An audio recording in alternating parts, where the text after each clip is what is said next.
Good afternoon, students. Welcome to the संकल्प competitive classes. My self Dheeraj Mahajan.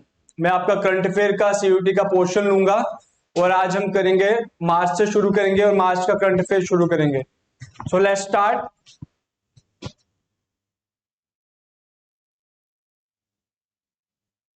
First है आपका HUID number. ये hallmark unique identification number. ये एक 6 digit का अल्फा न्यूमेरिक कोड है. आपने देखा होगा जितने भी गोल्ड हम लेते हैं तो गोल्ड की प्योरिटी को चेक मतलब कि वो गोल्ड की प्योरिटी को दिखाने के लिए उस पे कि वो हमें जो सेलर होता है सेलर हमें गोल्ड नकली ना दे दे या उसमें इम्प्योरिटीज ना हो, तो उसके लिए क्या किया जाता है, उसको हॉलमार्क किया जाता है, उस पर हॉलमार्किंग की जाती है. और BIS bureau of Indian standard क्या करता है, उस पर हॉलमार्किंग करता है. तो एक जो HUID नंबर है ये 6 डिजिट का अल्फा न्यूमेरिक कोड है जो गोल्ड पे स्टैंप किया जाएगा. और जो BIS हॉलमार्क के 3 कंपोनेंट्स हैं. फर्स्ट कंपोनेंट है BIS लोगो.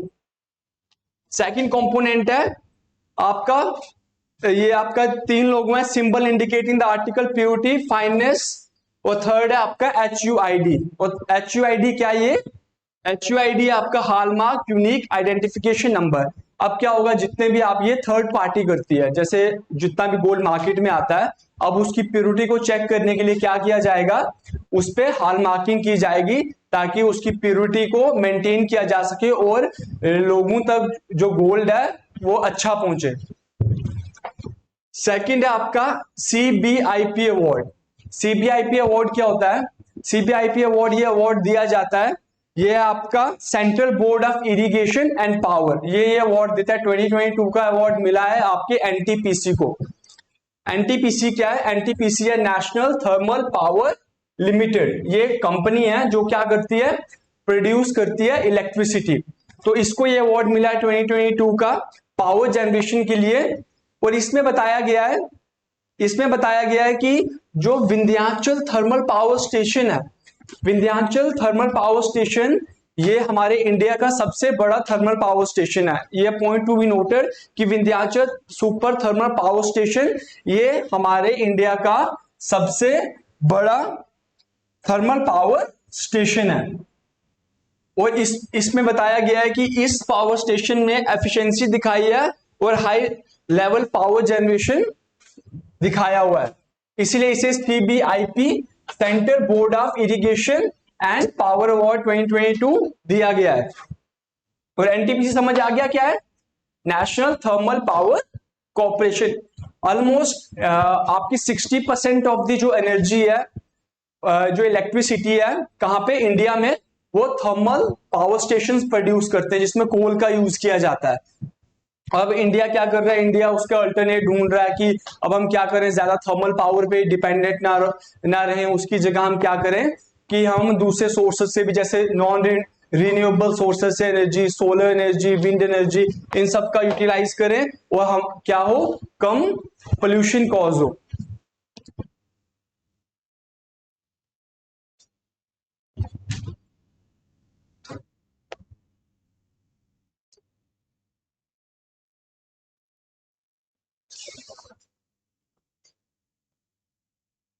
थर्ड है आपका धारा. धारा क्या था? अभी इसके धारा को भी 10 साल हो चुके हैं, इसलिए इंपॉर्टेंट बन जाता है. धारा एक इनिशिएटिव लिया था किस लिए? इंडियन सिस्टम को, इंडियन नॉलेज को जानने के लिए. अब जैसे धारा इंपॉर्टेंट क्यों बन जाता है कि आपको पूछेंगे धारा which was recently seen in news, तो धारा क्या है, तो आपको पता होना चाहिए कि धारा क्या है. धारा एक नॉलेज सिस्टम इनिशिएटिव है जो मिनिस्ट्री ऑफ कल्चर ने शुरू किया है, जिसमें क्या किया जाएगा, जितना भी इंडियन सिविलाइजेशन का नॉलेज है, इंडियन सिविलाइजेशन का जितना भी नॉलेज है उसे हम धारा इनिशिएटिव के थ्रू से जान सकते हैं. इसमें पब्लिक अवेयरनेस की जाएगी, जितना भी फ्रेमवर्क प्रमोशन के लिए इंडियन कल्चर को, इंडियन सिस्टम को, इंडियन सिविलाइजेशन को प्रमोट करने के लिए ये इनिशिएटिव लिया गया है. नेक्स्ट है आपका प्रधानमंत्री Ayushman Bharat health infrastructure scheme. आपने आयुष्मान भारत के बारे में सबने सुना है? आयुष्मान भारत क्या है? आयुष्मान भारत एक स्कीम है और पर्टिकुलरली यहाँ पे इसके health infrastructure mission, health infrastructure mission में क्या किया जाएगा? आयुष्मान भारत, ये मिनिस्ट्री ऑफ हेल्थ ने इसे इनिशिएट किया है और इसके मनसुख मंडाविया इसके यूनियन मिनिस्टर हैं। इन्होंने क्या किया है? इन्होंने इंडियन हेल्थ इंस्टीट्यूशंस को डेवलप करने के लिए, अच्छे से मॉडिफाई करने के लिए ये इनिशिएटिव शुरू किया है।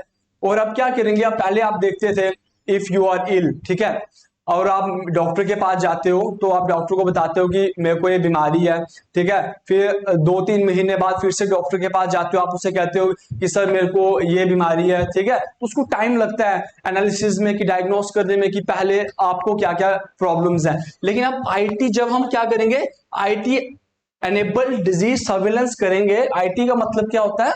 Information technology. अब जितना भी रिकॉर्ड होगा किसका? आपकी डिजीजेस का, आपके डेटा होगा जो, वो आईटी की मदद से डॉक्टर्स के पास पहले से ही होगा। और जब भी आप डॉक्टर के पास जाओगे तो आपको सिर्फ अपना नाम बताना है या कोई नंबर बताना है, जिससे उन्हें पता चल जाएगा कि आपकी मेडिकल कंडीशंस क्या हैं, आप कौन कौन सी डिजीजेस से आप सफर कर चुके हो। तो इसीलिए ये इनिशिएटिव लाया गया है। और थर्ड पार्ट है इसका कि हम एक्सपैंड करेंगे रिसर्च इन्फेक्शियस डिजीजेस पे। अब इन्फेक्शियस मींस कंटेजियस डिजीजेस, तो कंटेजियस डिजीजेस पे हम अपनी रिसर्च को और ज्यादा क्या करेंगे? इंटेंसिफाई करेंगे। इसीलिए हमने प्रधानमंत्री Ayushman Bharat health infrastructure mission लेके आए हैं। इसमें इसके कितने, मोस्टली देखो बजट इसका कितना आया है? 64,180 करोड़। एक्चुअल में ये इसकी अक्टूबर 2021 में आई थी, लेकिन अभी इसका फिर से 2022 में इसका बजट आया है, जिसकी वजह से, और हमने किन किन चीजों पे फोकस किया है? First, strengthening public health institutions. Public health institutions क्या होते हैं? जैसे आपके हॉस्पिटल्स हो गए, क्लिनिक्स हो गए, ठीक है, आपकी डायग्नोसिस करने वाली मशीन्स हो गई, हाई क्वालिटी की मशीन्स हो गई, हाई टेक की मशीन्स हो गई। फर्स्ट ये है। सेकंड है आपका building and IT enabled disease surveillance. अब इसमें क्या किया जाएगा कि आप इंफॉर्मेशन टेक्नोलॉजी, सिंपल मीन्स है कंप्यूटर्स का यूज करके हम आप सर्विलेंस कर पाएंगे डिजीजेस की। थर्ड है आपका एक्सपैंडिंग रिसर्च, कि हम अपनी इन्फेक्शियस डिजीजेस पे अपनी रिसर्च को एक्सपैंड कर पाएंगे। तो यह अपने फोर्थ है आपका।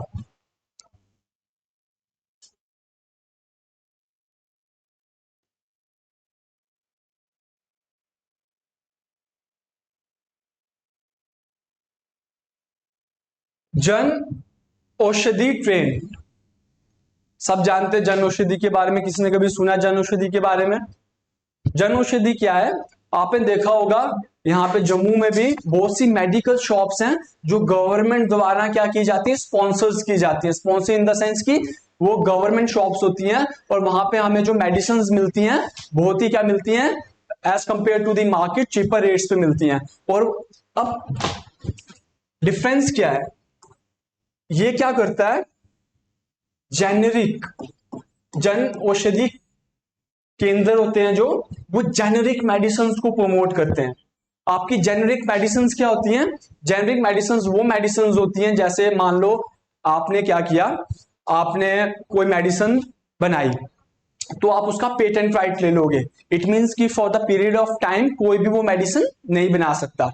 लेकिन अब जैसे उसका पेटेंट खत्म हो जाता है तो हम क्या करते हैं, इंडियंस क्या करते हैं, इंडिया क्योंकि जेनेरिक मेडिसिन में इंडिया नंबर 1 है, हम क्या करते हैं, हम दूसरा जैसे केमिकल कॉम्पोजिशन अलग होती है लेकिन प्रॉपर्टी सेम होती है, हम केमिकल कॉम्पोजिशन चेंज करते हैं लेकिन उसकी प्रॉपर्टी सेम रखते हैं, केमिकल सेम रखते हैं, तो हम मेडिसिन वैसी ही मेडिसिन इंडिया में बनाते हैं, तो उसे कहते हैं हम जेनेरिक मेडिसिन। तो ये जो जन औषधि केंद्र हैं वहां पे हमें जेनेरिक मेडिसिन मिलती हैं, इसीलिए वो चीपर रेट्स में होती हैं, तो और लोगों को इजीली अवेलेबल होती हैं। और आपका जो जन औषधि ट्रेन चलाई गई है, जन औषधि ट्रेन क्यों चलाई गई है? ताकि हम क्या कर सकें, प्रमोट कर सकें, प्रमोशन कर सकें, लोगों में अवेयरनेस ला सकें, लोगों को बता सकें कि हमने ये सब चीजें शुरू की हैं, जैसे हमने जन औषधि केंद्र शुरू किए हैं, आपको जेनरिक मेडिसिन लेनी चाहिए, हमने ये सब शुरू किया है। और इसको किसने फ्लैग ऑफ किया था? मनसुख मंदाविया ने और अश्वनी वैष्णव ने। अब मनसुख मंदाविया क्या है आपके? Health minister. क्या है आपके? Health minister. और अश्वनी वैष्णव क्या है? ये रिटायर्ड आईएएस ऑफिसर है, अब ये यूनियन मिनिस्ट्री में है, ये आपके रेलवे मिनिस्टर हैं। क्या है आपके? Railway minister. ये इंपॉर्टेंट बन जाता है आपको, जैसे आपको एग्जाम में आ सकता है, आपके मिनिस्टर्स जूनियर मिनिस्टर्स के बारे में पूछ सकते हैं, तो ये इंपॉर्टेंट है, इसलिए आपको ये करना है। तो ये लेकिन ये जो ट्रेन थी ये सेकंड सच ट्रेन थी, इससे पहले भी एक ट्रेन क्या की गई थी? लॉन्च की गई थी for the awareness of the Jan Aushadhi केंद्र्स।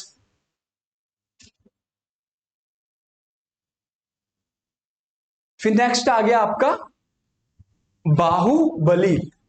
Baahubali क्या है? बाहुबली एक इंडिया ने क्या किया हुआ है?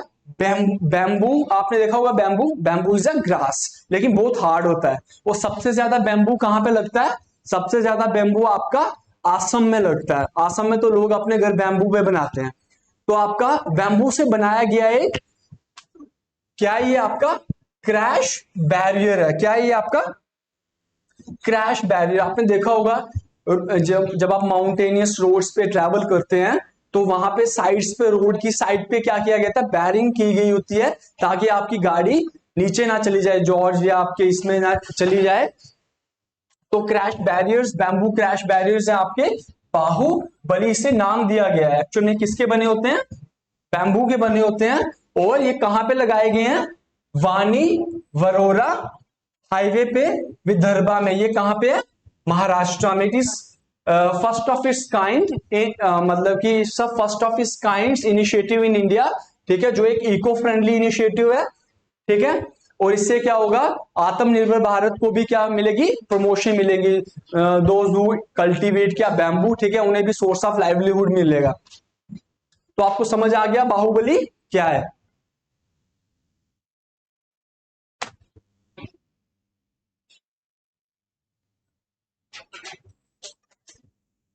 नेक्स्ट है आपका इंटरनेशनल बिग कैट अलायंस।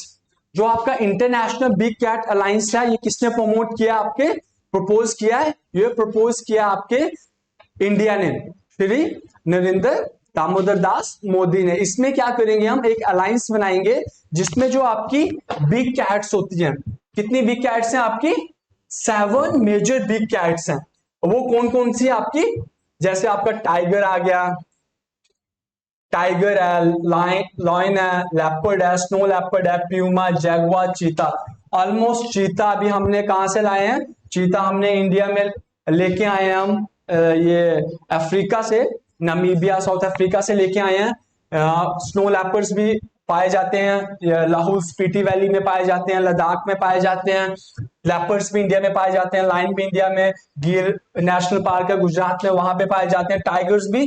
तो ऑलमोस्ट आपके जितने भी आपके मेजर बिग कैट्स हैं उनमें से आपके 5 या 6 इंडिया में पाई जाती हैं। और 80% of the tiger population is found in India. देखो कितना अच्छा। 1973 में एक हमने प्रोजेक्ट टाइगर शुरू किया था, और उसका आज हमें वर्ल्ड में हमारी इतनी ग्लोबल सिग्निफिकेंस है एज मतलब कि as respect to the tigers population growth, कि हमने क्या किया हुआ है? अपने जो हमारा एस्टिमेटेड टाइम पीरियड है उससे पहले ही हमने टाइगर्स की पॉपुलेशन को डबल कर दिया है। इसलिए 80% of the tigers population is found in India.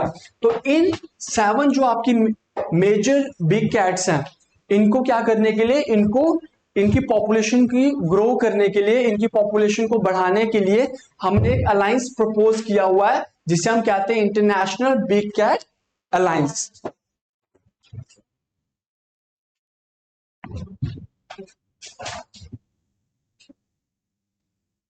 Next है मिशन हर पेमेंट डिजिटल। अभी आपने देखा होगा, आप किसी भी शॉप पे चले जाते हो, यहां तक कि हमारे यहाँ पे जम्मू में भी जितनी भी शॉप्स हैं, आप वहां पे देखोगे आपको यूपीआई पेमेंट आप आराम से कर सकते हो, ठीक है। You not to carry hard cash लेने की जरूरत नहीं है, आप डिजिटली पेमेंट कर सकते हो। तो अभी क्या हुआ है, अब हम क्या कर रहे हैं, यूपीआई में इंडिया बहुत ग्रोथ कर चुका है, ठीक है। अब नेपाल फर्स्ट कंट्री बना था जिसने क्या किया था, इंडिया के यूपीआई सिस्टम को अडॉप्ट किया था। कौन सी है फर्स्ट कंट्री जिसने इंडिया के यूपीआई सिस्टम को अडॉप्ट किया था, नेपाल। तो मिशन हर payment digital, reserve bank of India ने, हमारा जो सेंट्रल बैंक है रिजर्व बैंक ऑफ इंडिया, उसने ये मिशन शुरू किया हुआ है जिसमें हम वो कोशिश कर रहा है प्रमोट करने की कि जितना भी इंडिया में जितने भी पेमेंट्स हो रहे हैं, ठीक है, कैशलेस इकोनॉमी बनाना है, ठीक है, कैश कैरी कम करें लोग, ठीक है। कैश कैरी करने के बहुत से ड्रॉबैक्स भी हैं, जैसे चोरी हो सकता है, ठीक है, टीयर एंड बियर हो सकता है, ठीक है। आपको कैश कैरी करने में मतलब कि आपको एटीएम जाना पड़ेगा, कैश विड्रॉ करना पड़ेगा। तो एक और डिजिटल पेमेंट में क्या है, इसके पॉजिटिव पॉइंट्स क्या हैं, you just need to carry an electronic device, और आप इलेक्ट्रॉनिक डिवाइस से आपको अपना बैंक अकाउंट वो करना, लिंक करना और पेमेंट कर सकते हो। तो आरबीआई ने इससे क्या किया है, इनिशिएट किया है। तो RBI reserve bank of India, ये हमारा सेंट्रल बैंक है, ठीक है। कब बना ये, reserve bank of India, government of RBI reserve bank of India act 1934 के तहत ये आपका रिजर्व बैंक ऑफ इंडिया बना। 1 अप्रैल 1935 में बना। एक्ट कौन सा था, reserve bank of India act 1934। Establish कब हुआ, 1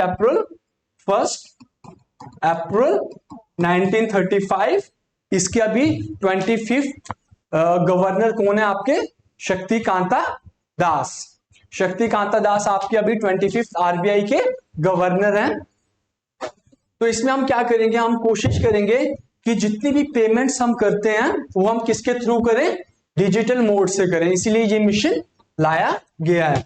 और सेंट्रल बैंक ने क्या किया, एक और इनिशिएटिव लिया है कि हम क्या करेंगे, अडॉप्ट करेंगे किसमें, 75 विलेजेस को। कितने विलेजेस को अडॉप्ट करेंगे, 75 विलेजेस को हम अडॉप्ट करेंगे और उनको क्या बनाएंगे, उनको डिजिटल पेमेंट एनेबल्ड विलेजेस बनाएंगे। ऐसे विलेजेस जहां पे क्या की जा रही है, जितनी भी पेमेंट्स की जा रही हैं डिजिटल मोड से की जाए। मोस्टली जो आपका जो डिजिटल पेमेंट्स है ना, ये सिटीज में, अर्बन सिटीज में बहुत फैल चुका है, अच्छे से इसकी प्रेजेंस है। लेकिन आपके रूरल एरियाज में ये क्या है, बहुत कम है। लोग रूरल एरियाज में इतना यूपीआई नहीं करते हैं। तो अब आरबीआई क्या कर रहा है कि 75 विलेजेस को अडॉप्ट कर रहा है, जिसमें वो क्या करेगा, इन विलेजेस को भी क्या प्रमोट करेगा, वहां पे आपके payment, digital payments.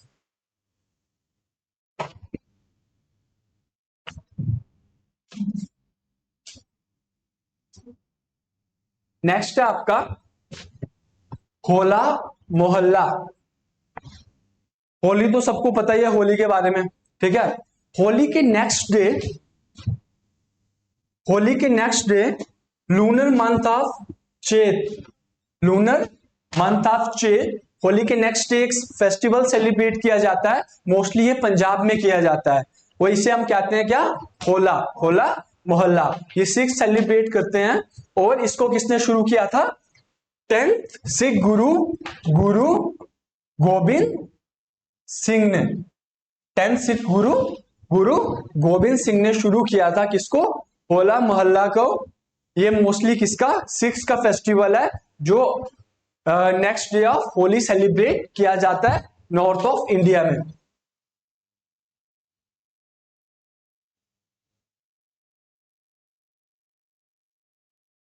Next is your INS Vikrant.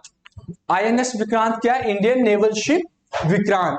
जो इंडियन नेवल शिप विक्रांत है, यह आपका first of its kind indigenously build aircraft carrier है, जो इंडिया ने बनाया। और किसने बनाया, ये कोचिन शिपयार्ड ने। किसने बनाया, कोचिन शिपयार्ड ने बनाया, केरला। कोचिन शिपयार्ड कहां पे सिचुएटेड है, केरला में सिचुएटेड है। और आपको याद रखना है कि ये इंडिजीनियसली बिल्ट है। इंडिजीनियसली बिल्ट का मतलब क्या होता है कि इसको इंडिया में ही बनाया गया है। और इंडिया, एयरक्राफ्ट कैरियर्स होते क्या है, ये बहुत बड़े बड़े समुद्री जहाज होते हैं, जिसपे क्या करते हैं, जिसपे जो ये जहाज होते हैं, एयरक्राफ्ट होते हैं, वो लैंड करते हैं या टेक ऑफ करते हैं। तो इट विल हेल्प इन आपका क्या, ये आपके जो नेवी या आपकी मैरीटाइम सर्विलेंस, मैरीटाइम सिक्योरिटी आपको, ठीक है, उसमें हेल्प करता है। तो इंडिया अब क्या है, is one of the top 4 3 countries, जिसमें आपका आता है रशिया, चाइना, यूएसए, जिनका अपना इंडिजीनियसली बिल्ड क्या है, एयरक्राफ्ट कैरियर है। और हमारे एयरक्राफ्ट कैरियर का नाम क्या है, आईएनएस विक्रांत। और ये संस्कृत वर्ड है विक्रांत, जिसका मतलब क्या होता है, करेजियस, बहादुर।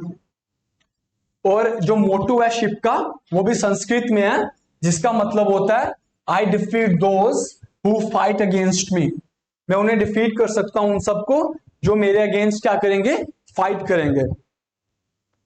तो INS Vikrant indigenously build, Cochin shipyard ने बनाया है केरला में। और ये हमने क्या है, हम टॉप 2 3 कंट्रीज में आ गए हैं वर्ल्ड की, जिसके पास अपने इंडिजिनियसली बिल्ड क्या है, एयरक्राफ्ट कैरियर्स हैं।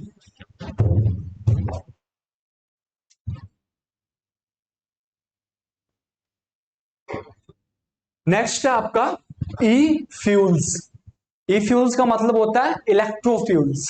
ई फ्यूल्स का मतलब क्या होता है, इलेक्ट्रोफ्यूल्स।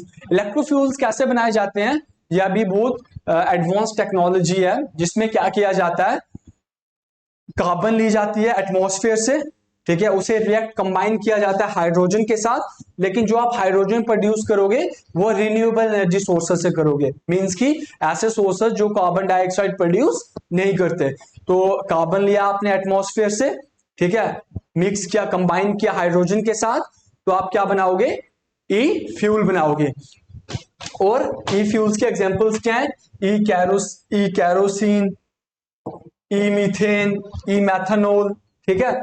और ये सब क्या होते हैं, कार्बन न्यूट्रल्स। कार्बन, ऐसा नहीं है कि ये सब कार्बन प्रोड्यूस नहीं करते, कार्बन ये प्रोड्यूस करते हैं। ई फ्यूल्स कार्बन प्रोड्यूस करते हैं, ग्लोबल वार्मिंग में जिसका सबसे बड़ा योगदान है कार्बन का, वो प्रोड्यूस करते हैं। लेकिन ये उतना ही कार्बन जितना ये प्रोड्यूस करते हैं, उतना एटमॉस्फेयर से वापस भी ले लेते हैं। तो it means they are carbon neutral, जितना वो प्रोड्यूस कर रहे हैं उतना एटमॉस्फेयर से अब्सॉर्ब भी कर रहे हैं, इसलिए इन्हें क्या कहा जाता है, कार्बन न्यूट्रल। और ये हेल्प करेगा इंडिया को अचीव करने के लिए उनके जो ग्लोबल वार्मिंग को लेके जितने भी उनके कोशिशें हैं, उसमें क्या करेगा, ई फ्यूल्स हेल्प करेंगे। अभी ग्लोबल वार्मिंग की वजह से आपको पता ही है, क्लाइमेट चेंज हो रहा है, ठीक है। और क्लाइमेट चेंज होने की वजह से बहुत सी चीजें हो सकती हैं, ड्रॉट्स आ सकते हैं, ठीक है, एरियाज जो समुद्र के पास है वो सबमर्ज हो सकते हैं।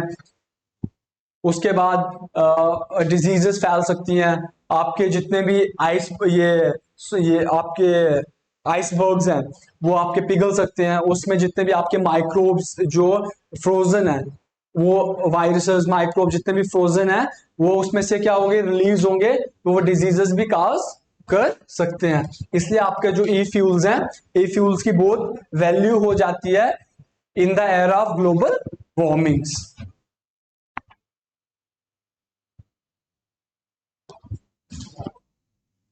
Next is Yaoshang festival. Next क्या आपका, याओ शैंग फेस्टिवल। अब याओ शैंग फेस्टिवल ये कौन सेलिब्रेट करता है, ये मणिपुर के पीपल सेलिब्रेट करते हैं। मणिपुर के जो इंडिजिनियसली ट्राइबल पीपल हैं, मीटी, कौन से पीपल, मीटी पीपल, मीटी पीपल सेलिब्रेट करते हैं। मीटी पीपल इंडिजिनियस पीपल हैं, ट्राइबल पीपल हैं ये मणिपुर के, वो इस फेस्टिवल को सेलिब्रेट करते हैं। और कब सेलिब्रेट किया जाता है ये, in the month of February and March. तो इसे हम कहते हैं लैम्डा मंथ। उनके लैंग्वेज में कौन सा मंथ है ये, लैम्डा मंथ। और ये एक क्या है, एक ट्रेडिशन है मीटी पीपल्स का। वो क्या करते हैं, याओशेंग फेस्टिवल को सेलिब्रेट करते हैं। इसमें क्या किया जाता है, स्ट्रॉज के हट्स बनाए जाते हैं और उनको क्या किया जाता है, बर्न किया जाता है।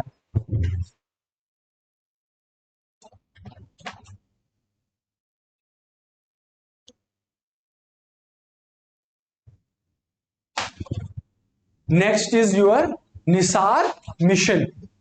आपका निसार मिशन क्या है, निसार मिशन एक ऐसा मिशन है जो किसने शुरू किया है मिलके, नासा ने, in the collaboration with the your ISRO. NASA क्या है आपका, नासा की फुल फॉर्म क्या है आपकी, national aeronautics and space administration. ये एक यूएस बेस्ड आपका स्पेस एडमिनिस्ट्रेशन, स्पेस टेक्नोलॉजी में काम करने वाली एक ऑर्गेनाइजेशन है, गवर्नमेंट ऑर्गेनाइजेशन है। और इसरो क्या आपकी इंडियन ऑर्गेनाइजेशन है जो स्पेस टेक्नोलॉजी में काम करती है, जिसकी फुल फॉर्म क्या है, इंडियन स्पेस रिसर्च ऑर्गेनाइजेशन। जो इसरो है, इसरो इंपॉर्टेंट है। इसरो कब बनी आपकी, इसरो बनी आपकी 1969 में। हेडक्वार्टर्स कहां पे इसके, बेंगलुरु। इसरो के हेडक्वार्टर्स कहां पे, बेंगलुरु। और इसके अभी प्रेजेंट चीफ कौन है आपके, सोमनाथ। कौन है आपके, सोमनाथ इसके प्रेजेंट चीफ है। और निसार मिशन, निसार की फुल फॉर्म क्या है, NASA ISRO synthetic aperture radar.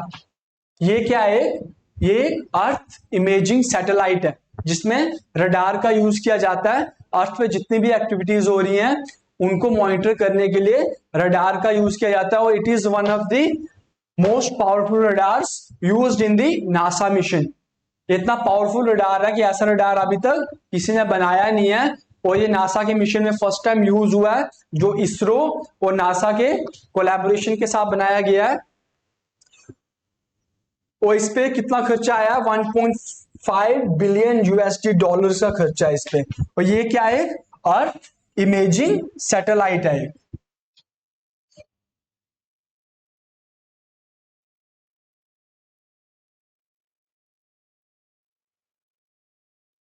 Next आपका अभी लेटेस्ट एक न्यूज आई थी, उसमें जो गवर्नमेंट ने क्या किया है, गे पीपल, LGBTQ पीपल्स को, कम्युनिटी को क्या किया, उनको ब्लड डोनेट करने से बैन कर दिया है। क्यों उनको ब्लड डोनेट करने से बैन क्यों किया है, इसके लिए ये एक डिस्क्रिमिनेशन है, काइंड ऑफ डिस्क्रिमिनेशन, लेकिन गवर्नमेंट के अपने कुछ तर्क है। इसके लिए सुप्रीम कोर्ट में किसी ने पिटीशन भी फाइल की थी। तो सुप्रीम कोर्ट ने जब गवर्नमेंट से पूछा कि why you have banned the, मतलब कि donation, blood donation for the LGBT community, उनके लिए आपने वो जो LGBTQ कम्युनिटी है वो ब्लड डोनेट क्यों नहीं कर सकती। तो गवर्नमेंट ने कहा कि जो LGBT कम्युनिटी है they are at the high risk, वो हाई रिस्क पे हैं फॉर HIV, हेपेटाइटिस B और C इंफेक्शंस। इट मींस कि जो आपकी LGBTQ कम्युनिटी है उनमें ज्यादा चांसेस हैं HIV होने के, हेपेटाइटिस B क्या होता है, जॉइंडिस को हेपेटाइटिस बोला जाता है। हेपेटाइटिस B और C इंफेक्शंस के हायर रिस्क पे हैं ये पीपल, इसीलिए अगर ये पीपल ब्लड डोनेट करेंगे तो इंफेक्शंस की चांसेस बढ़ने के ज्यादा हो सकते हैं, इसीलिए उनको बैन किया गया है ब्लड डोनेट करने से। That's why they are banned from donating the blood. Next is your exercise Bold Kurukshetra. अब क्या होता है कि दो कंट्रीज क्या करती हैं, दो कंट्रीज मिलके एक्सरसाइजेस करती हैं। एक्सरसाइजेस का मतलब है military exercises. Military exercises means कि या तो इंडिया किसी दूसरी कंट्री में जाएगी, वहां पे कोई मिलिट्री एक्सरसाइज करेगी, या कोई दूसरी कंट्री इंडिया में आएगी और यहाँ पे मिलिट्री एक्सरसाइज करेंगे। ये किस लिए होता है, ताकि उनके बीच में, ठीक है, कभी भी अगर दो कंट्री जो मिलिट्री एक्सरसाइज मिलके कर रहे हैं, मान लो इंडिया और यूएस कर रहा है, तो यूएस में कोई प्रॉब्लम आएगी तो इंडियन आर्मी फोर्सेस वहां पे जाके अच्छे से उनकी हेल्प कर सकते हैं, ठीक है, इसलिए एक्सरसाइजेस की जाती हैं। एक्सरसाइज बोल्ड कुरुक्षेत्र ये एक एक्सरसाइज है, बायलैटरल आर्मर एक्सरसाइज है, जो इंडिया और सिंगापुर के आर्मीज के बीच में होती है। किसके, इसके आप इंपॉर्टेंट क्या, what is important here to be noted is कि बोल्ड कुरुक्षेत्र एक्सरसाइज किस किसके बीच में होती है, ये किस किसके बीच में होती है, इंडिया और सिंगापुर के बीच में होती है। और ये मार्च 6 से लेके मार्च 13 के बीच में कंडक्ट करवाई गई थी जोधपुर मिलिट्री स्टेशन में। जोधपुर मिलिट्री स्टेशन में। इसमें क्या होता है, इसमें जैसे जब दो लोग मिलके काम करते हैं, जैसे मैं आपके साथ मिलके अगर काम कर रहा हूं तो कुछ चीजें मुझे आपसे सीखने को मिलेंगी, कुछ चीजें आपको मुझसे सीखने को मिलेंगी। टेक्नोलॉजी का एक्सचेंज होगा, जैसे यूएस या सिंगापुर के साथ अगर हम, जैसे इंडिया और सिंगापुर एक्सरसाइज है ये, तो हम सिंगापुर से कोई टेक्नोलॉजी जो एडवांस टेक्नोलॉजी उनके पास होंगी, ठीक है, वो हम अडॉप्ट करेंगे, या जो टेक्नोलॉजीज हमारे पास होंगी हम वो अडॉप्ट करेंगे। या फिर फ्यूचर में कभी अनप्रेसिडेंटेड सर्कमस्टांसेस की वजह से अगर कोई कुछ हो जाता है तो उसमें भी हम एक एक की हेल्प कर सकते हैं, इसीलिए ये एक्सरसाइजेस करवाई जाती हैं।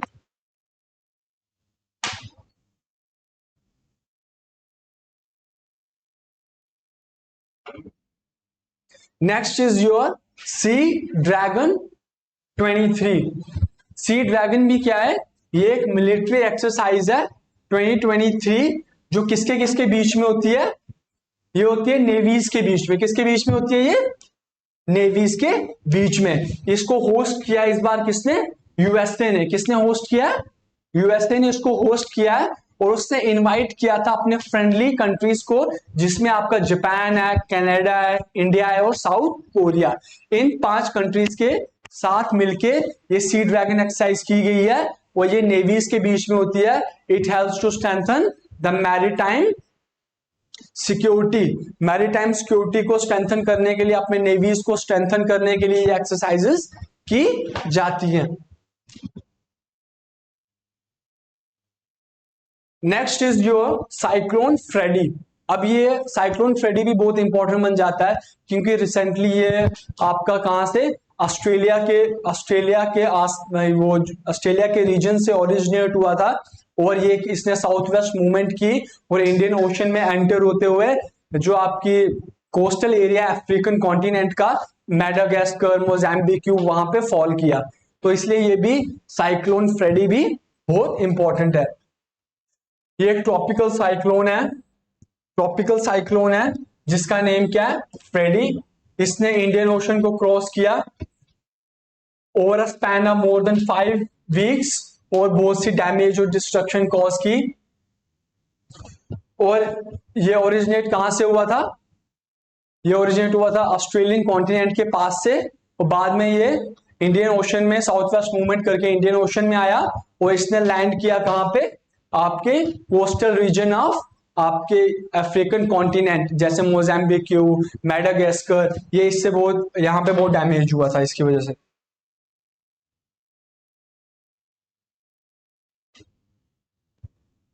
अभी क्या रिसेंटली एक न्यूज और आई है, एलडीसी क्या होता है, एलडीसी का मतलब होता है लीस्ट डेवलप्ड कंट्रीज। कुछ होती हैं लीस्ट डेवलप्ड कंट्रीज, कुछ होती हैं डेवलप्ड कंट्रीज, और कुछ होती हैं डेवलपिंग कंट्रीज। ठीक है, ये 3 कैटेगरीज है कंट्रीज की। लीस्ट डेवलप्ड कंट्रीज, जहां पे डेवलपमेंट, ठीक है, बहुत कम है, ठीक है, पॉवर्टी है, इकोनॉमी बहुत कम चलती, मतलब कि बहुत लो है उनकी, ठीक है, लिविंग स्टैंडर्ड ऑफ लिविंग जो पीपल की है वो भी बहुत लो है। फिर कुछ होती हैं आपकी डेवलप्ड कंट्री, जैसे आपकी यूरोपियन कंट्रीज है, जहां पे इकोनॉमी भी बहुत स्ट्रांग होती है, लिविंग कंडीशंस भी पीपल की बहुत अच्छी होती है, और वहां पे हर चीज बहुत एडवांस, टेक्नोलॉजी बहुत एडवांस होती है उनकी। और कुछ होती है डेवलपिंग कंट्रीज, जैसे आपकी इंडिया है। तो आपकी जो यूएन ने क्या किया, अभी यूएन ने भूटान को लीस्ट डेवलप्ड कंट्रीज में से अभी ग्रेजुएट कर दिया है कि अब भूटान लीस्ट डेवलप्ड कंट्री नहीं रहेगी। पहले भूटान लीस्ट डेवलप्ड कंट्रीज में आती थी, लेकिन अब वो लीस्ट डेवलप्ड कंट्रीज से बाहर आ गई है। तो ये कब डिसाइड किया गया था, यूएन ने कहा था, ये यूएन जनरल असेंबली 2018 में डिसाइड किया गया था, लेकिन ये कब एलडीसी की लिस्ट से बाहर आएगी, 13 दिसंबर 2023। 13 दिसंबर 2023 को एलडीसी की लिस्ट से भूटान बाहर आ जाएगा। क्यों, क्योंकि भूटान ने क्या किया है, सस्टेनेबल डेवलपमेंट में ग्रोथ किया है, पॉवर्टी रिडक्शन कम हुई है वहां पे, एजुकेशन बढ़ी है, हेल्थ केयर इंफ्रास्ट्रक्चर भी क्या हुआ है, बढ़ा है, वहां पे जेंडर इक्वालिटी भी बढ़ी है, जिसकी वजह से यूएन ने डिसाइड किया है। यूएन तो पता ना सबको क्या होता है, यूनाइटेड नेशंस। तो यूनाइटेड नेशन ने क्या किया है, भूटान डिसाइड किया कि हम भूटान को लीस्ट डेवलप कंट्रीज की में से बाहर निकालेंगे, और अब ये किस में आ जाएगी, अब आ जाएगी ये डेवलपिंग कंट्रीज में।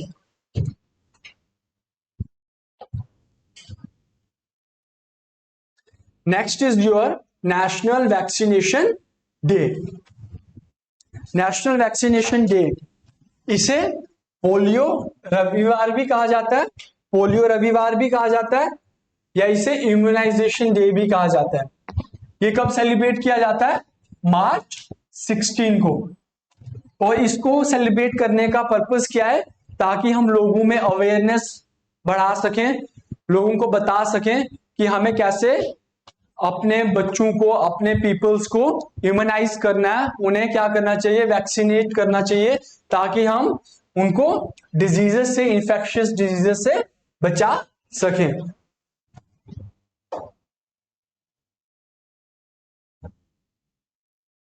Next is your governor of the year award 2023। अभी क्या किया है कि हमारे शक्ति कांता दास को ग्लोबल लेवल पे, शक्ति कांता दास को ग्लोबल लेवल पे आपको एक अवार्ड मिला है, जिसे हम कहते हैं governor of the year award 2023। ये किसने दिया है, सेंट्रल बैंकिंग सिस्टम ने दिया है, जिसका जो कौन सा है, इंटरनेशनल इकोनॉमिक रिसर्च जर्नल है। इंटरनेशनल इकोनॉमिक रिसर्च जर्नल है एक सेंट्रल, इसने इंडिया को क्या किया है, इंडिया के गवर्नर शक्ति कांता दास को वर्ल्ड का governor of the year award दिया है। अब आपने देखा होगा कि 2019 से 2019 दिसंबर, नवंबर दिसंबर में कोरोना कहां पे आया था, सबसे पहले इसका ओरिजिन कहां पे हुआ है, चाइना में। और चाइना के बाद क्या हुआ, या Aahista Aahista rest of the countries में फैल गया और ये पैंडेमिक बन गया। तो उसकी वजह से हमारा जितना भी पूरे वर्ल्ड का इकोनॉमिक सिस्टम था वो क्या हो गया, डाउन हो गया। और उसके बाद फिर आहिस्ता आहिस्ता जैसे हम उससे रिकवर कर रहे थे, इस 2022 में रशिया यूक्रेन की वॉर चली, जिसकी वजह से भी पूरे ग्लोबल लेवल पे बहुत सी, जैसे यूक्रेन और रशिया से बहुत सी चीजें, ऑयल रिसोर्सेज क्या होते थे, एक्सपोर्ट होते थे, वो भी डिस्टर्ब हुए, जिसकी वजह से ग्लोबल लेवल पे अनस्टेबिलिटी आ गई। और आपका क्या हुआ, banking system, world banking system भी क्या हुआ था, जो बैंकिंग सिस्टम वो भी डिस्टर्ब हुआ था 2022-2023 में। तो लेकिन जो आपके गवर्नर है शक्ति कांता दास, इन्होंने इन सब कंडीशंस में, इन सब सर्कमस्टांसेस में भी बहुत अच्छा क्या किया, अपना योगदान दिया, जिसके लिए उन्हें ये प्राइज दिया गया है। और ये ग्लोबल लेवल प्राइज है।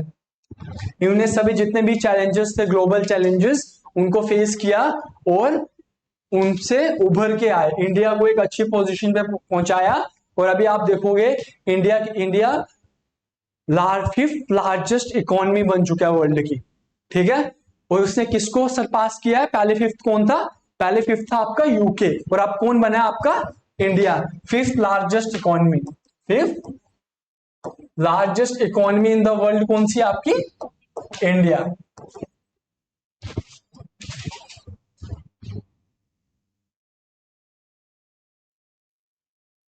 नेक्स्ट है आपका global millet Shri Anna conference. अभी आपको पता है जो आपका ईयर 2023 है ना, ये भी नोट डाउन कर लेना कि जो आपका year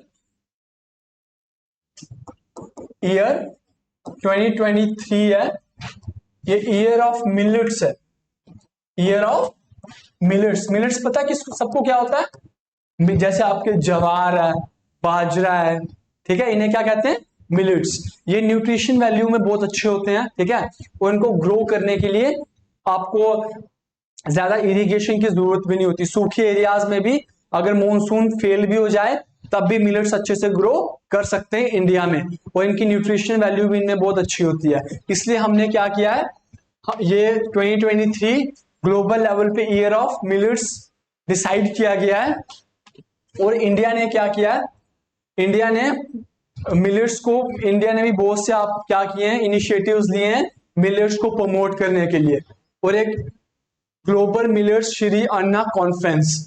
prime minister Narendra Modi ने क्या किया है, global millets Shri Anna conference को नेशनल कैपिटल जो दिल्ली है उसमें क्या किया, इनॉग्रेट किया, जिसमें हम क्या करेंगे, जितने भी मिलेट्स की लोगों को अवेयरनेस करेंगे कि ठीक है कि हमें क्या मिलेट्स को ग्रो करना चाहिए। जो आपके फार्मर्स हैं उन्हें समझाया जाएगा कि मिलेट्स को कैसे, मिलेट्स को ग्रो करो, उसके कितने न्यूट्रिशन वैल्यूज हैं, ताकि हम क्या कर सकें, जो ग्लोबल लेवल पे जितनी भी इसकी फूड की रिक्वायरमेंट है, न्यूट्रिशन की रिक्वायरमेंट है, उसको हम मिलेट्स की हेल्प से भी क्या कर सकें, सेटिस्फाई कर सकें। और मोदी, प्राइम मिनिस्टर मोदी ने क्या किया, वो एक पोस्टल स्टैंप भी क्या की हुई है, पोस्टल स्टैंप भी निकाली है मिलेट्स के नाम से, और एक करेंसी कॉइन भी क्या किया है, इशू किया है इंटरनेशनल ईयर ऑफ मिलेट्स को सेलिब्रेट करने के लिए। तो आपका 2023 क्या है, international year of millets.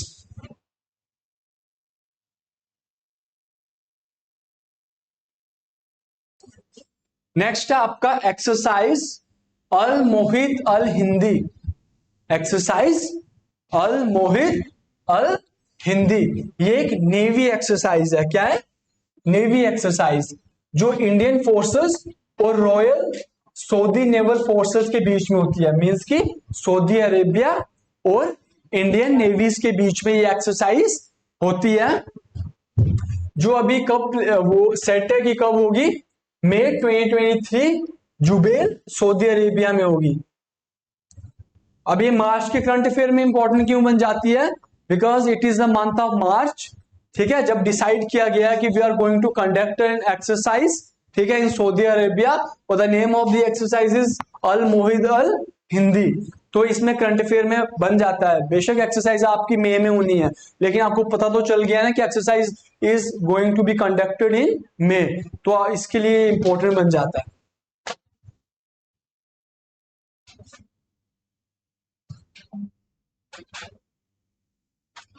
Next is your heal in India.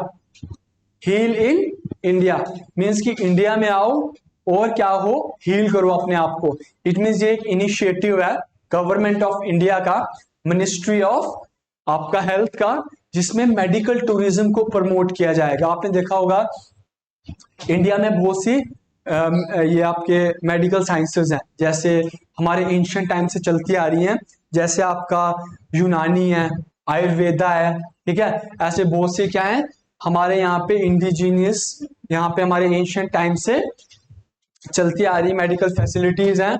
तो इसमें क्या क्या मिनिस्ट्री ऑफ आयुष ने मेडिकल टूरिज्म को प्रमोट करने के लिए हील इन इंडिया को लॉन्च किया है, एक इनिशिएटिव लिया है कि आप क्या करोगे, बाहर की जितने भी कंट्रीज की पीपल हैं वो इंडिया में आएंगे और अपने जो सेहत है, अपनी जो हेल्थ है, उसका जो इलाज है, ठीक है, उस कहाँ पे करेंगे, इंडिया में आके करेंगे। क्योंकि आयुर्वेदा के लिए हम तो बहुत फेमस है, ऐसे यूनानी, होम्योपैथी, इन सब के लिए इंडिया बहुत फेमस है।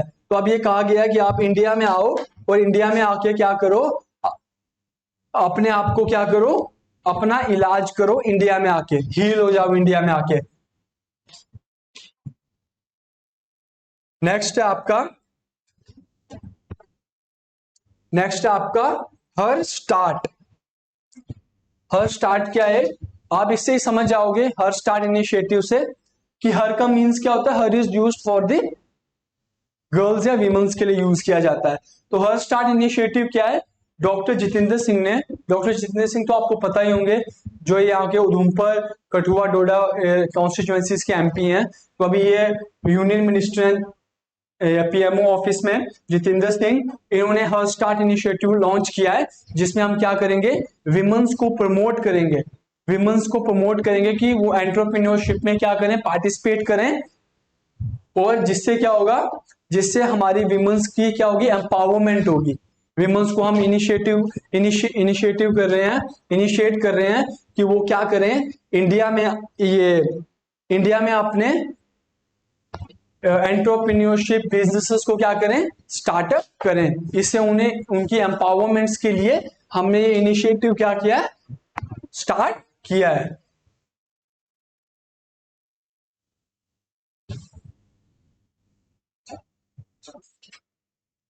और दैट्स इट फ्रॉम टूडेज।